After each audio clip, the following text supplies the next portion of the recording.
I can't believe that it has been 5 years ever since the war Marawi siege. Today, we will be looking into a subject from the past and invite guests over for the observations. Though this already happened from the past, looking into past events once again can help us understand how it made things the way they are now and where are we now despite the crisis.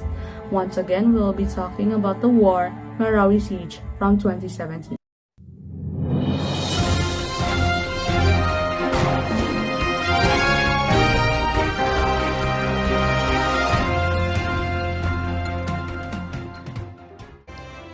Militants captured numerous civilians and held them hostage.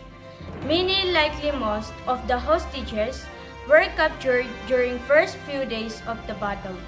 The vast majority of those held hostage by militants were Christians, although both media and witnesses reported that Muslim residents were also held hostages.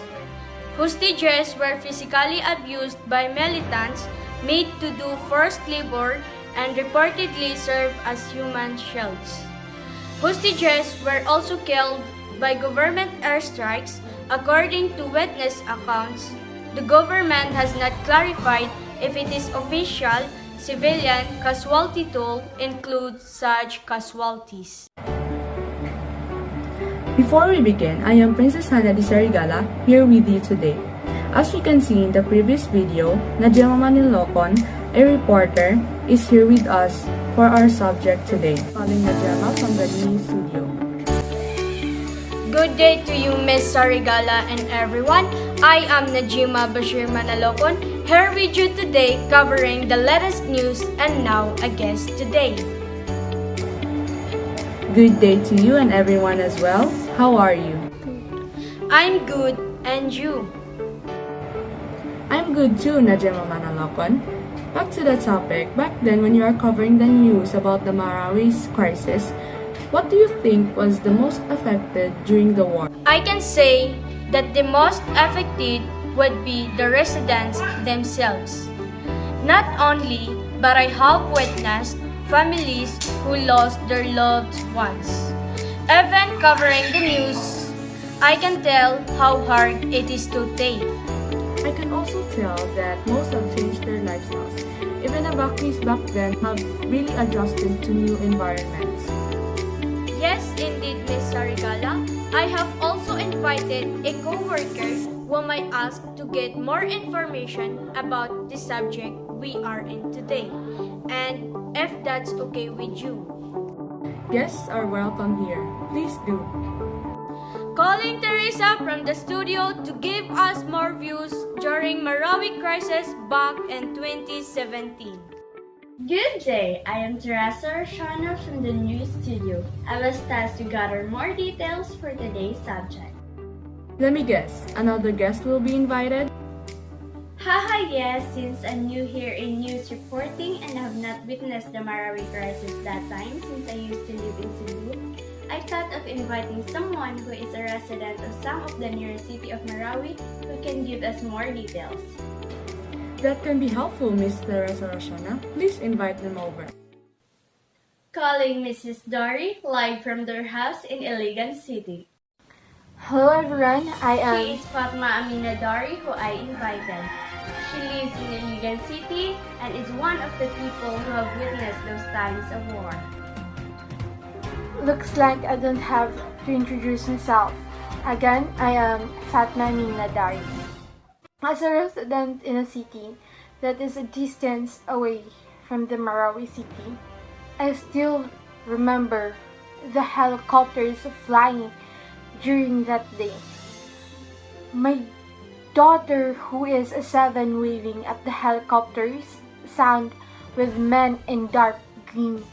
The sound of the turning blades kept some residents here saying, "We can only trust those men to push us back, an evil man in black." The Marawi crisis, even in the war zone, hostages with rosary beads around their neck.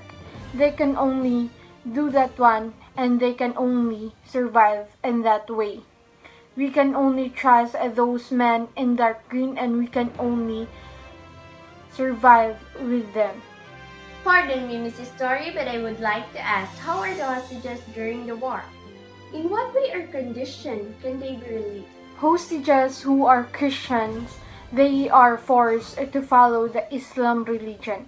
Well, for us Muslim, we are scared and we are shocked in that way because yes, we spread the words of Islam, but we do not force someone, or we do not force a religion to follow the Islam religion in that way, because forcing someone or forcing some religion is bad and it is haram for us. I get it now. Sorry for the interruption. Please continue. Yes, sure. Where was I? I think you were talking about the hostages before I asked you something. Oh yes, I still remember that part.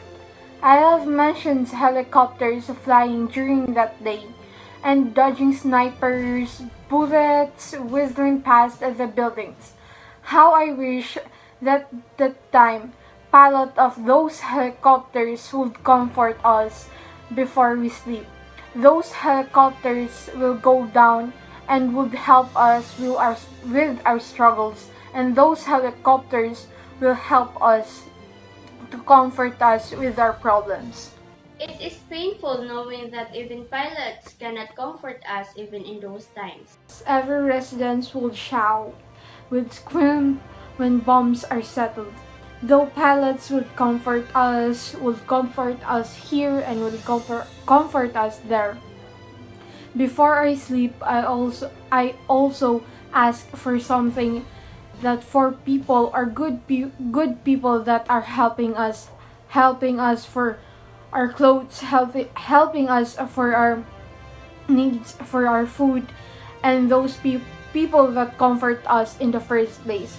I also pray for the dying men to keep close in the heaven's gate. War indeed can waver the hope of people, but trust and faith never do. Thank you, Mrs. Dory, for agreeing to join us today. Pleasure to be invited. Have a good day, everyone. I hope we didn't keep you waiting, Gemma and Mr. Regala. That's alright, though I apologize for giving you a task that is giving details about this subject today. And I commend you for thinking of inviting a guest who can tell us about it. You're most welcome, Gemma. Though I did panic to be given such a task, I am also thankful that I managed.